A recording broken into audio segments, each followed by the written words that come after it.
and the history we should all know it properly. So in our syllabus every year our students get the chance to read something about the Adivasi people. So what we actually need to understand, म्हणजेच आपल्याला नेमकं आपण काय समजून घेतलं पाहिजे.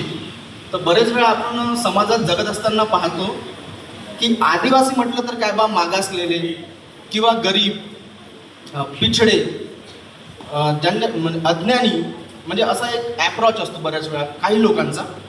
परंतु आदिवासी म्हटल्यानंतर आपल्या मनामध्ये एक रिस्पेक्ट तयार व्हायला पाहिजे बघा. कारण आदिवासी म्हणजे जगातील नंबर 1 ब्रँड आहे बघा. कारण आदिवासींकडे जे नॉलेज आहे, जे कल्चर आहे, जे लोकसाहित्य आहे, जे लोककला आहे, ते जगभरात कुठेच समजा तुम्हाला इतर पाहायला मिळत नाही. तर आपल्या भारतामध्ये गोंड, कोलाम, त्यानंतर भिल्ल, संथाल अशा बऱ्याच जमाती आपल्याला पाहायला मिळतात आदिवासी कल्चरमध्ये. तर हे आपल्या भारताचं काय म्हणता येईल, हे आपल्या भारताचं गौरव आहे.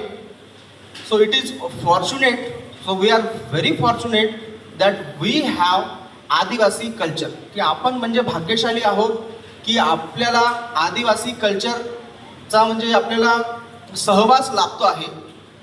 तर ही खूप मोठी गोष्ट आहे.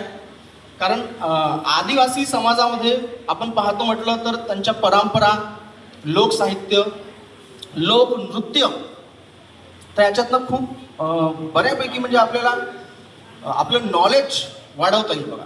जसं आदिवासी समाज जास्त करून आपण पाहतो की जंगलाशी निगडीत फार मोठ्या प्रमाणात आहे बघा. की जंगलामध्ये वास्तव्य, जंगलातील सर्व औषधी वनस्पतींची त्यांना माहिती असणे. तर हे जे